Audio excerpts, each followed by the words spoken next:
how my base 15 carries my portfolio. This week, every single move I made stayed inside my base 15. And that's exactly how it's supposed to work when it's working perfect. I'm not chasing random stocks or gambling on the hottest trend of the day. I'm working a plan. And that plan starts with knowing exactly which stocks I'm willing to put money into. I have 35. 5 of them I know I probably won't put much in until I start pulling my dividends and putting them when I retire, because they'll be super, super safe at 4%. I'm making way more than that on my other ones. The middle ones are super aggressive, so you don't worry about the price because you're making it on the dividends, because the price is going to go way up and way down. If you don't have a plan, it'll be like, oh my gosh, what happened? And then my base 15. They're there. They're there forever. They're the engine that drives this boat. And it's fascinating how it's working. And here's the thing. I don't just invest in my base 15 all the time. I invest in whichever of my 35 foundation stocks is performing the least at the moment. It just so happens this week that the 2 lowest performers in my base, again, like we said in the last video, was Eli Lilly and Procter & Gamble.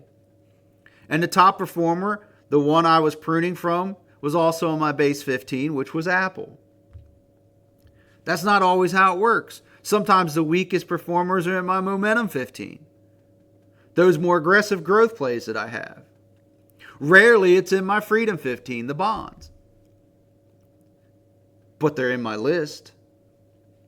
They're in my 35.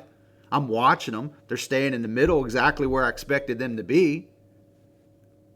But I'm watching them. If something unusual happens in the market, I can watch them to see what they do.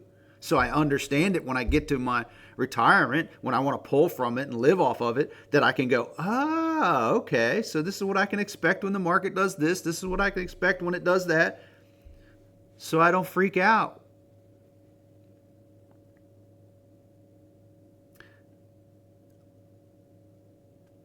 Eli Lilly was down over $300 for me this week because I bought it at the price that I bought it. So technically, if I'd have sold, I'd have lost $300. I don't sell, so until I hit a profit. There's a little tip. You don't lose when you don't gain until you sell.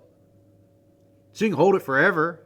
And as long as the company don't go under, you ain't lost nothing. But also, if you don't sell it, you don't gain nothing either. And Procter & Gamble was down about $50 from what I bought it from. But I wasn't worried for a second. In fact, I saw it as an opportunity. When you believe in a company that you own, the dip just means you're buying it at a discount. So every time I pruned $100 from Apple, I split between Eli Lilly and Procter & Gamble. By that, I'm not taking money from the top of my portfolio. By doing that, I'm taking money from the top of my portfolio and using it to strengthen my bottom. That's the power of having a core group you trust. These 35 stocks aren't random.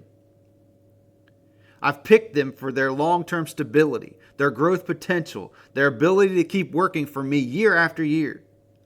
Inside that, my base 15 is like the engine room, the part of the portfolio that does the heavy lifting most of the weeks. If you're just starting out, here's the big takeaway. You don't have to spread yourself thin across hundreds of stocks to be successful. Build a strong foundation of companies you understand. Track them daily and be ready to move money from your top performers to the ones that are at the bottom, that are underperforming in the market at the moment.